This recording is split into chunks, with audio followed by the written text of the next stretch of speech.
Broadcasting from the commodity capital of the world, Zurich, Switzerland, this is Insider's Guide to Energy.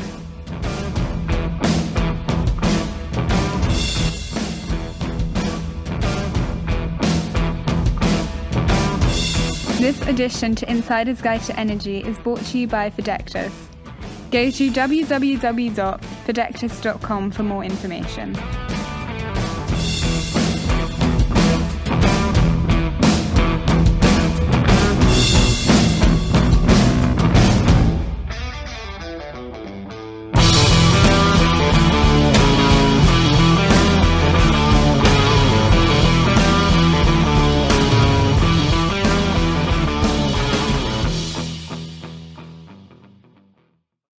Welcome to Insider's Guide to Energy. I'm your host, Chris Sass, and I'm excited to have with me today is Christian Schaffner from ETH.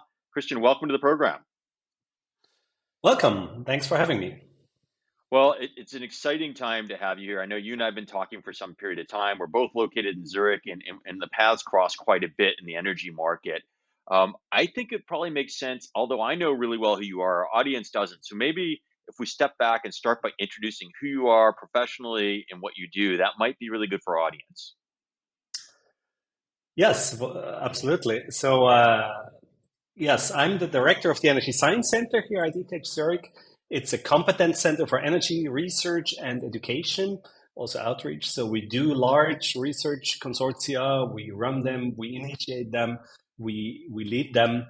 We also do education, as I said, we have a master program, continuing education programs, and then we do outreach, meaning large events, symposia, for example, one we have in December, but also workshops with industry, and also being a single point of contact at ETH Zurich for energy research questions. And from being in Zurich, and I don't think I just happen to be in Zurich, but I meet a lot of your students, your graduate students and people, and a lot of the startups and some of the interesting companies we've had on the podcast over the last couple of years seem to be somehow associated with the university. So how does that happen? How does this institution have so much reach in the energy market and so many startups? Right. We at ETH, we always see education and research very closely linked. And I think this is one of the core values that we share at ETH that also helps to have this integration. Just to give you a couple of examples. When we have our master program with young students, master students coming in from all over the world, we actively engage with them. We have them at workshops. We have them also working together with us. We also even use them as experts when we do continuing education. So when we have external industry partners coming in, we use our younger students to help as experts for these older people coming from different areas. So we really try to integrate education, research, and also the interaction with industry. And then also at the Energy Science Center, we try to create this community. So we always invite industry partners. We always invite students. We have workshops together and really try to create this platform where this exchange can happen. And you're saying your younger students are experts. So how does a young person just in school become an expert? Because that seems kind of a reach. So help me understand that. Right. The point is, for example, in our continuing education programs, we quite often have industry people that have a long-term experience, but not necessarily are energy experts. They might have managerial experience, they might be CEO or CTOs, but they might not understand energy in all of the details. If we have students at ETH, they already come with a bachelor degree normally. They are at one of the top schools here at ETH, so they know much more about energy already while they are still studying than the students, than the professionals. So this is an exchange that's happening, and it's actually happening both ways. So we have the students knowing a lot about energy, and then we have the more senior people knowing a lot about industry and management, etc. And this is quite fruitful. And you were mentioning startups. One idea behind this is, of course, also that we kind of like already in early stage bring the students to these ideas of how industry works, how the different companies could engage, or even like how a startup could be created. And is that part of the program? I know, for example, I had friends at MIT and they had some discretionary funds as a master's student there to do a startup. It was some money that was allotted that they could use. Does ETH have a similar type program for energy students? There are many programs. It's not necessarily money that we provide. We provide support in terms of different like venture programs, etc. There's also a ETH spin-off organization, ETH Transfer, that helps young startups. And then what we do as Energy Science Center is really more connecting the dots. So if a student approaches me and says like, okay, I would like to work somewhere in this area, I can provide them with contacts into industry, into administration as well, into like policy making, etc., and then help them create their network. And that's valuable. I would even say maybe a lot more than just money, because it will actually help them get the right people into their discussions. And then talking about the right people, right? And so if I look at the industry today, it's transitioning. We started on our pre-call, and you said, man, it's really busy right now with all the craziness going on in energy. How is that impact? How is the university getting more active because of the European energy, the conditions in the current European energy markets? There are a couple of ways we're doing this, and actually these activities have started even before the energy or potential energy crisis evolved, where we clearly said that we as ETH, we as institution, we have a role to play also, like talking to society, talking to public, talking to lay people. And there we do many things. One thing that we started is that we say, okay, let's have an exhibition. And this is actually happening in this December in the ETH main hall, where we have a full week of exhibition where we show we try to show how the energy system will evolve or could evolve from now to 2050. And you can physically see how the different energy carriers will move from the today's systems into the future system. So this is one way of doing, to just invite the public here. We also have a collaboration with the Verkehrshaus in Lucerne. That's one large museum or exhibition that is happening all the time in Lucerne, where actually a couple of 100,000 visitors every year, and it's really families getting there. And there we, together with them, we create an energy exhibition as well. That's not just 1 week, but then actually being permanently there. So these are ways to interact with the public. And then there are other ways. For example, one thing we just launched today, or actually launched 2 weeks ago, but today we have the kickoff, is the Energy Now initiative, where we did ask all our students, if you think about the potential energy crisis, what could be solutions to either try to avoid this crisis, or if we actually run into the crisis, how to intelligently manage the crisis. So this is an initiative where we invite industry partners to come as mentors, and then have the students to come up with ideas on how to solve it. And this is a very short-term initiative, only 8 weeks. And we hope to get a few prototypes at the end of these 8 weeks. So that is another example of how we interact both with students, with industry, and also with the administration. And I've seen that, right? So for the couple of years, we've had a number of producers. We have a number of episodes that were produced by some of your alumni and have been very engaged in the industry, and they've landed in amazing roles throughout the energy business. I guess what comes to mind is, with the sudden interest in the world of energy, how is the program, or is the program, scaling up? So you're working with business, but the demand for amazing, talented people with advanced skill sets is continually growing, right? I don't think that it's linear. I think it may be linear, but it's a steep slope of what we need. How is the university responding to the industry's need, and are you scaling up?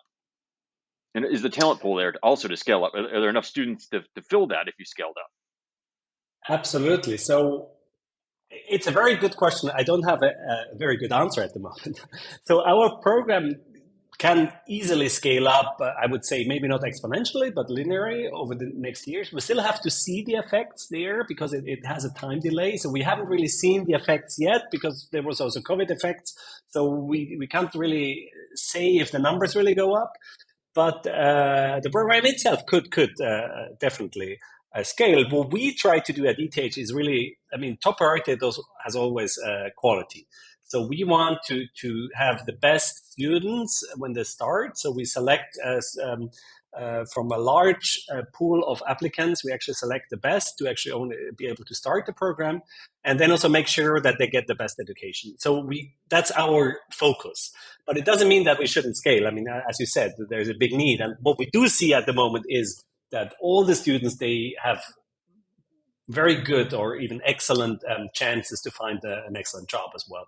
So, and this, as you said, is increasing because we hear it from all the industry partners. They are struggling finding good people, finding experts.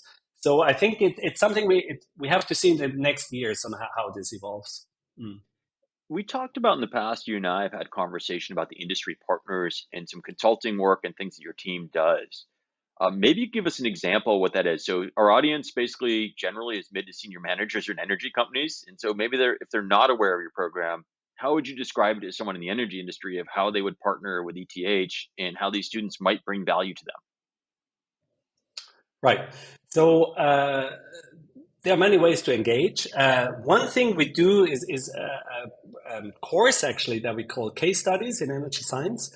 There we do ask industry expert or industry partners, what are challenges that you're facing at the moment where you maybe don't have answers right now, and maybe also a challenge that doesn't have to be solved in 2 or 3 months, but maybe in 1 or 2 years, and then the industry partners write this down on 2 pages, and then we present this to the students. And the students then can select these challenges if they like them, and they have 1 year time to actually answer these questions.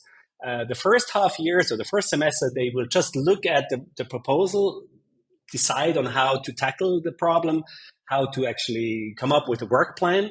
So it's also training for them in terms of project management, in terms of project cooperation. And then the second semester, they actually do the work and do the analysis and come up also sometimes with prototypes, sometimes with reports. And that's a very interesting interaction between the students and the industry partners, because on one side, the industry partners, they will get a very nicely written report or analysis or prototype about the issue. And the students early on in their studies have this interaction with industry partners, do understand what real world problems might look like, and also get contacts, because quite often we see then students moving into this industry or to these companies as internships or even as their first job. So it's also, again, creating this platform for this transitioning from the students into their professional life. And then what level of employee is working with the students typically? Who's on the energy company side or the company that's partnering in the director level? Or are they senior people? Or are they more operational people? Who's working with the students typically? Right. That's quite different. In some companies, we do have, for example, innovation, also people from innovation teams within the companies. Sometimes it's research and development, but sometimes it's even very operational group leaders. Typically, it's at the level of group leader, medium management people, but really people with hands-down issues, right? So it's not the top level at the companies. It's really some people with project leaders, etc., that work with them. And the important point is really that we have people on the industry side that do understand the problem and can actually also be a sparring partner for the students. And then what is the economics of one of these programs, right? So, I mean, I see the partnership, but partnership probably implies that both sides have skin in the game. So how does this work? It's actually very simple. We don't have a contract. So it's really a thing between the student and the industry partners to do the work. It's basically for them, what they need to invest is coming up with the idea and then supporting the students. And this is, of course, there are resources, and the industry partners are providing these for free. And the students do the work, right? So this is basically how it works. There are some there's some support we also get for running workshops, etc. But in general, it's a very low level engagement in terms of how the contractual work is done, or even finance wise. So it's very low level, but the win is basically on both sides. So it's for us, it's a big win because we can give real world problems and interaction to the students, which otherwise they will not get if they would just talk to professors or to teachers. And on the other hand, the industry partners can get access to the students, can actually also get insights that would otherwise maybe be difficult to get within the organization. I mean, what is important to see that the students, they come from all different backgrounds, from all different cultures worldwide as well. So you get a very broad view on a topic, and I think that's quite unique. And we're talking still pretty abstract. Do you have a use case or a story of a success that you could share, maybe a little bit less abstract, of maybe an example of how this worked? Absolutely. I mean, one example that just comes to my mind when you were asking this question was actually from SBB Cargo. So SBB is the local train company in Switzerland, right? And Cargo, they're running the cargo trains, and they have an issue that for cooling cars, so train cars, is that correct word in English? They use diesel engines to cool them down. And of course, if they want to decarbonize, they need to have a solution how to do that. And it's not non-trivial, because typically these cars have to be maneuvered around, etc. So they're not connected to one train all the time. So we have to now to think: is it better to have hydrogen there? Is it better to have batteries? Is it better to actually electrify the whole train system? So it's a quite complex question when you think about this, both from technology point of view, but also economically. What does it make sense? So the students, their job was then to analyze all these different solutions, both in terms of technical feasibility, as well as economic and even regulatory questions, to try to see what could be the solution there. And it was very interesting to then see these different options. The answer was at the end, it's not easy, as quite often. But for SBB, there was a very valuable input on to think about how they want to move forward there if they want to decarbonize. It's okay. So that's a great example. I guess, where do you go from here, right? So we've got the programs, we've got the students. What else are you engaged in? What are their activities? In terms of the collaboration between the students and the industry partners, already mentioned that quite often that this then evolves to an internship or even like a first job. I think that's quite important. So we have in our program the mandatory internship, which we put there, especially also that because we think that the students need to have access to grow their network in industry. So this is definitely happening there. And then, of course, what we do more and more is also then, like, if we put the students side a little bit more, is then have research project where we have industry partners. It goes from very small projects where we have only a couple of months, a very specific question where we do an analysis or run scenarios together with industry partners, up to very large consortia with different institutions involved, 20, 30 professors, where we then have industry partners being in the advisory board, for example, so helping us better shape the research questions, but also are, of course, interested in direct results there. And maybe to give a concrete example, we have one large consortium called Pathfinder, where we run scenarios of the energy transition up to 2050. And I say scenarios because we have not just one, but many, and try to do the analysis of what could be feasible, how it could be done with a specific focus on flexibility and sector coupling. And there we have industry partners in there like Siemens, like also Emine Energy Solutions, that actually are very interested in the results of this, but also give very valuable input during the research project because they know the market, they know their technology.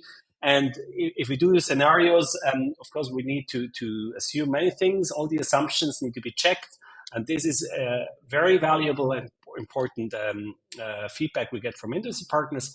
And the industry partners then, of course, see what's happening there, get access to the latest developments in tools, in formulation of these problems and pathways. So this is also a very valuable collaboration we see. So they're not directly involved in the research, but really acting as sparring partner for us. And we've been talking private sector throughout this conversation. How about policy and government? Is there relationships there? Because I haven't heard that come up yet in this interview. Yes, absolutely. So myself, before I became the director of the Energy Science Center, which is now almost 10 years, I was actually working myself at the Swiss Federal Office of Energy, so our Ministry of Energy, or Department of Energy, if we want, in Switzerland. And so I know very well how the administration, how policy making at the end also works. And that helped me a lot also, of course, in my work here at ETH to help make this link between policy and science. I mean, there's this policy science interface. And what we do here is that we have a lot of exchange with the Swiss Federal Office of Energy, for example, where we show them our scenarios, we discuss with them our assumptions. They tell us why they maybe have different assumptions, and we try to see, okay, can we get in line there?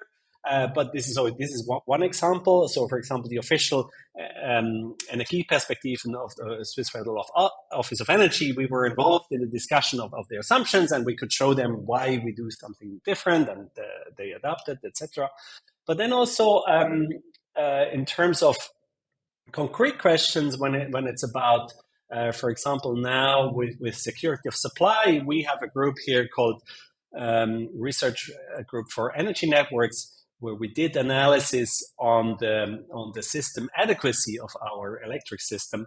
So where we do analyze how close basically are we of a blackout, which is of course now very timely. And this is done here as well. So it's direct policy input that is used then for policy making. All right, so we kind of covered the public sector, the private sector. I guess, are there trends in what students are coming in and wanting to study? So has that evolved as well as we get into energy transition? Are you getting more people that want to be in the physics of it? More people on the software angle? You wanted to, what is there really a trend or some sort of thing you see changing in the student base of where they want to go to energy in the future? What they hope to get out of the programs? Mm-hmm. It's a very good question. I'm not sure I can give you a clear answer there. What we do see definitely is the whole area of data management, all the way to machine learning, AI applications. This is definitely something that is coming in more and more. That, of course, we have been saying this for a while, but also students realize that actually accessibility of data and then, of course, using this data to make more or to create more efficient energy systems is very crucial. I think this is new, and I think it has a lot to do with decarbonization, and then combined with decentralization, that the future energy system is no longer just basically a top-down system where you have large power units and then transmission and then distribution and then consumers, but you have really this interlinked system where you have active elements at the consumer side, at the transmission side, at the distribution side, and this all somehow has to work together. And this is quite interesting because, one thing is the so-called sector coupling, right? That suddenly, like the mobility sector gets very close to the energy sector. But it's also interesting in terms of disciplines, that we need to work together with computer scientists, with AI specialists. And this is quite new and interesting. So it's no longer like classical engineering, just electrical engineering. I think it's really much broader. And I think this is what we see. And that's also something where we try to adapt our program in the future years, that we have a broader range there to provide. And you mentioned data science, and that's always a passion of mine, and using the data. Is the university getting access to data from your partners, and is there kind of anonymized data for data sets for you to work with? Is that easy or challenging for you? I'm not sure if this is a rhetorical question or a real question, but it's always challenging. Let's put it like this. Of course, there is a trend as well. We see first utilities, for example, the Zurich local utility, ETH, they now have an open data site on their own where they provide almost real-time data for energy consumption. But it's very it's not very harmonized, right? So you have the city of Zurich, you have data, but then for the rest of Switzerland, you don't have it. And I think this is a challenge. And especially if you look at the crisis situation or potential crisis situation that we have now, I think one thing we realized with the COVID crisis is that access to real-time data is crucial. And in Switzerland, but many other countries, it was clear that at the beginning, when the crisis evolved, we didn't have this data. We didn't know, like, our emergency rooms, are they full or not? And do we have more space or not? And then only after time, we realized that this is needed, and then the government even imposed that this needs to be published, etc. And I think in energy, we have a little bit the same situation. Of course, it's different and more complex, etc. We have a lot of privacy issues and things to be solved. But at the end, it's also like we realized European-wide that we have this crisis situation, and having access to data is very important. And there are areas where we do have access, others, especially when it goes to consumer data, is not. And I think there we all need to work together to make a better situation. And I think it needs the support of policymakers, needs the support of government, but then also the industry itself, utilities, network operators, and even down to science to understand what is actually needed and how, for example, can it made in a way that it's still anonymized and not to not run into privacy issues. Right. Understood. And the other thing I've noticed through the interview, and it makes sense because ETH is Switzerland's one of premier universities, but what projects do you have across greater Europe, right? You've alluded to a couple of corner cases, and I know even from other guests I've had from MIT that they will come over and go to ETH for different forums and different pieces. So it's a worldwide respected institution, but it's a great asset here in Europe. So what are some of the things you're doing outside of Switzerland? Right. So, I mean, as I said, we have 55 members, professors that are members of the Energy Science Center. And most of them are actually involved in European or worldwide projects. And just to give you one example, there's, for example, Anthony Patt, Professor Anthony Patt, I'm working very closely with him in many projects as well. And he is running one Horizon 2020 program where we're looking at European-wide net zero greenhouse gas emission scenarios for the energy supply. And what they did is they analyzed really the whole energy system, not just electricity, and looked at what would be different pathways that are still feasible and reach net zero. And the main result was basically there are many. It's not just one. It's not very surprising, but it's interesting to see. And they came up with a whole tool, an interactive tool, where you can then actually play with these assumptions and see how it evolves. So, and there ETH actually played an important role also as leader of many of these projects. Of course, now we have the issue that we're not associated within Europe in the research program. So that's a real problem for ETH. That's very clear because historically and until recently, we as ETH were very strong there in initiating and leading European programs. And then from the Energy Science Center directly, I have many interactions with the UK, with Germany, with Italy, France. So there are many links that we do common analysis, etc. that we're doing. But it's mainly happening really within the research labs, within the professorships. Yeah. All right, so that answered that question. The other thing that comes to mind from just knowing where you guys are at and having talked to a number of companies, what are some of the successful companies that have recently launched in energy coming from ETH? So there's a number of interesting companies we've had on the podcast, but what currently is kind of getting the buzz in the world? Yeah, I guess, I mean, one company that not everybody, but a lot of people are knowing is Climeworks, right? That's, I think, one of the big examples, one technology to be able to implement negative emission technologies with all its challenges, etc. But a very interesting company. But there are a couple of companies that just came up that maybe are not that well known yet, and I would like to mention two. One is Neustark.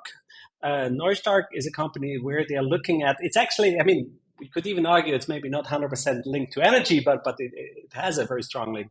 What they're trying to do is actually create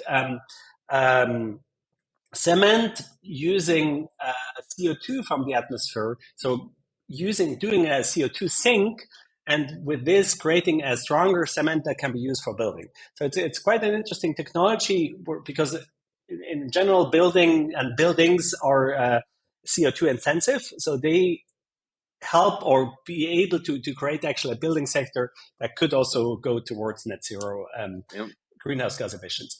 And what kind of energy do they use to do that to create that, right? I mean, system? the Like the thing is, civilian of type course, stuff that we talked about in the past, or is this something different type of thing? I mean, the good thing, but also the challenging thing is that they use electricity. But of course, electricity is easier to decarbonize than the other processes. So the idea is really to kind of move to electricity while also taking CO2 out of the atmosphere. So creating a negative emission solution. It needs more electricity, so of course that then goes back to how to provide this electricity. But this is a challenge. At least technically, we did solve. We know how to produce electricity that is very low CO2, but it needs to come together. And then maybe the other example is also quite interesting. It's Echnaton, written Exnaton. Echnaton, they are a startup from ETH Zurich as well, where they do local energy markets. So they create communities where you can trade the produced electricity from your roof with your neighbors. You can also buy electricity from your neighbors. You can even involve storage. And that's a very interesting aspect. It's both interesting from a technical point of view, how to implement it. It has a lot to do with data, with measurement. But it's also interesting from a social point of view that you create these communities that together they produce electricity. And it's interesting that this company, because we're talking about international expansion, if you want, they are successful in Austria and Germany, not so much in Switzerland. And it has to do, for example, with market liberalization and with other things as well.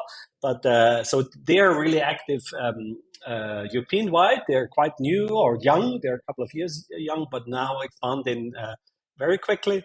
So that's another example of spin-offs and startups that really go out of Switzerland and have an impact European-wide or even worldwide. Well, fantastic.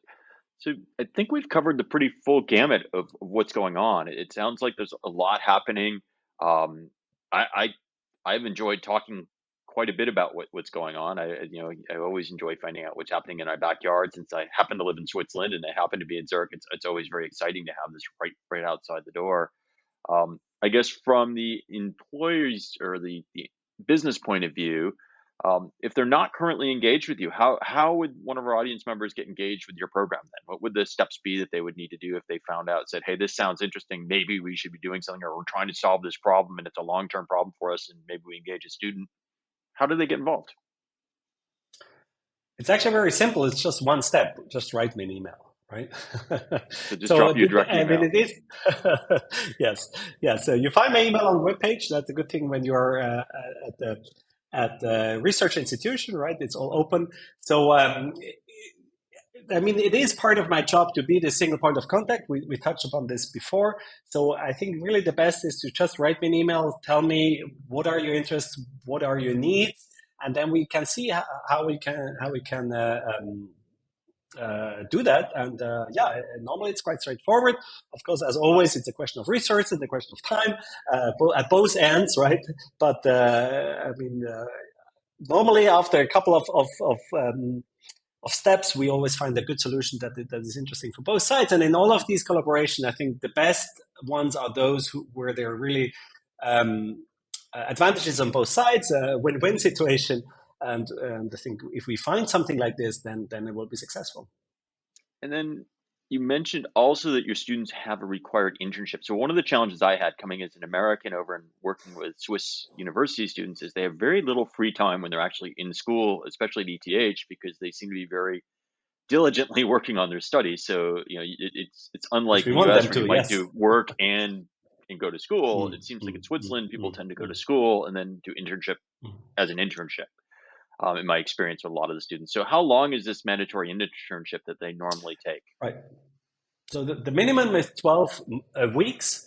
But normally it's like 4 to 6 months that they're spending in an industry with an industry partner, and then it's full time. So during this internship, it's really full time, yeah, it's a little bit of a different system, but yeah, and for the students, I mean, what is interesting is always if they can find internships where English is being used, because we have a lot of international students and they sometimes have a hard time finding an internship position because they don't speak German.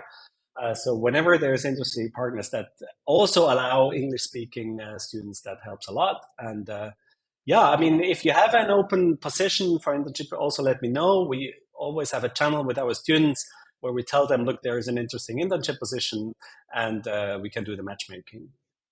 And then, out of curiosity, how big is the student pool, and how many people are doing internships at a given year? Is it like a handful at a given time period, or are we talking like 20 or 30? Like, what's the magnitude? It's about 40 students every year. So there's about 40 students going out to industry. So it's a pretty good subset of students. And in the program overall, just out of curiosity, about how many students, and I think you mentioned this earlier, and I may have missed it, are in the energy program? So yeah, it's a little bit worrying, but it's around 100 students that we're having around 100 students every time. Yeah. Well, I appreciate the conversation. Thank you for giving my audience and myself the time today. It's been a pleasure having you on the podcast, Christian. Thank you so much. Thanks a lot to you for having this interview. I enjoyed it very much as well. And for our audience, I hope you've enjoyed this content as much as I have. I know it's content that I've been looking forward to getting out to you because the program does seem interesting. And a lot of the producers on the podcast in the past have come from this program. And so I can see firsthand the results and the passion of the students about energy that are coming out of this program. So I hope that you do reach out, take advantage of the offer to reach out to Christian, because I think it will be very fruitful for you. If you like this content, please forward it, subscribe to it, make sure you comment on it, and we look forward to speaking to you again next week. Bye-bye.